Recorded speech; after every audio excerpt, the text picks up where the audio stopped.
Good morning guys. Morning तो हमारी हो चुकी थी लेकिन उठने का मन बिल्कुल भी नहीं कर रहा था। फिर क्या गाइस, उठना तो पड़ेगा और फिर हम उठ चुके थे और हो चुके थे रेडी। उसके बाद फिर हम गए भगवान जी के पास उनके दर्शन करने के लिए, क्योंकि उनके बिना तो हम अपनी ज़िंदगी में कुछ कर ही नहीं सकते।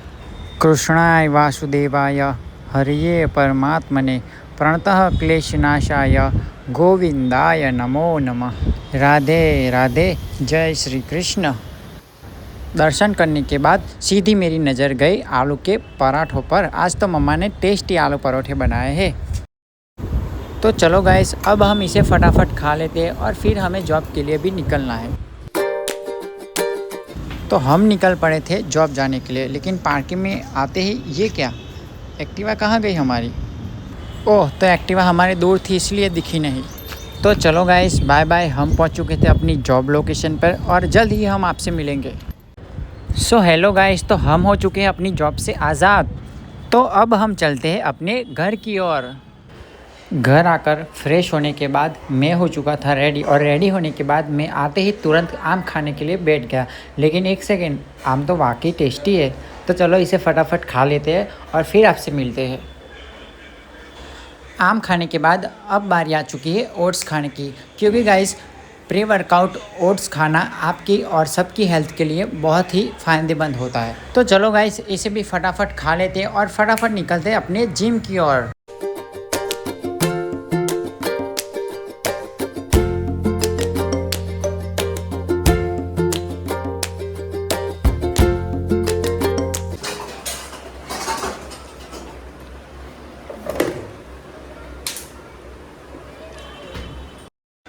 तो घर से अपने जिम जाने के लिए हम निकल पड़े गाइस। तो अब चलो हम चलते हैं अपने जिम की ओर।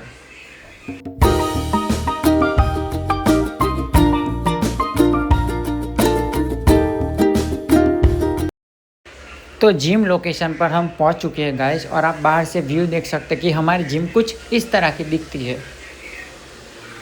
लेकिन ये क्या हो गया गाइस, जिन दोस्तों के साथ मैं रोज़ वर्कआउट करता था वो दोस्तों अभी तक आए नहीं।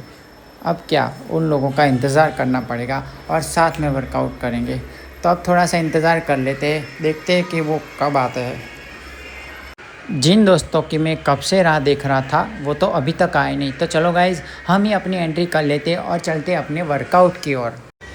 तो जिम के अंदर हमारी एंट्री हो चुकी थी गाइस, और एंट्री करते ही आपको एक प्यारा सा व्यू देखने को मिल जाएगा। तो जिम के साथ यहाँ पर स्विमिंग क्लास भी अवेलेबल है। तो ये है हमारा चेंजिंग एरिया, जहाँ पर हम फ्रेश हो सकते हैं। तो यहाँ पर आकर ही शूज़ वगैरह सब चेंज करना पड़ता है, क्योंकि घर से ये सब पहन के आना अलाउड नहीं होता है गाइस। तो चलो फटाफट शूज़ पहन लेते हैं और फिर चलते हैं अपने वर्कआउट की ओर।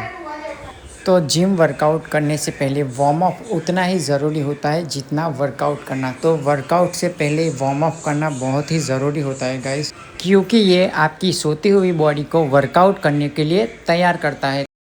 वार्म अप ख़त्म करने के बाद सीधा मैंने चालू कर दिया ओवरहेड शोल्डर वर्कआउट। ये शोल्डर वर्कआउट करने से आपके प्राइमरी शोल्डर भी स्ट्रॉन्ग होते हैं गाइस।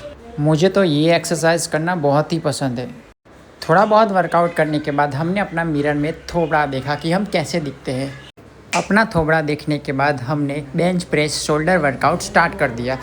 ये वर्कआउट करने से हमारा साइड शोल्डर जो है वो ट्रेन होता है। इसके बाद हमने dumbbell press shoulder workout start कर दिया। इससे हमारे शोल्डर ज़्यादा स्ट्रॉन्ग होते हैं।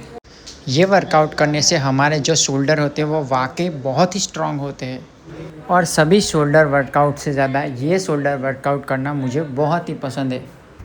सारा जिम वर्कआउट ख़त्म होने के बाद ये मेरा हरामी दोस्त अब जाकर आया है और ऊपर से हंस रहा है। बदतमीज़, शर्म नहीं आती उतना ले।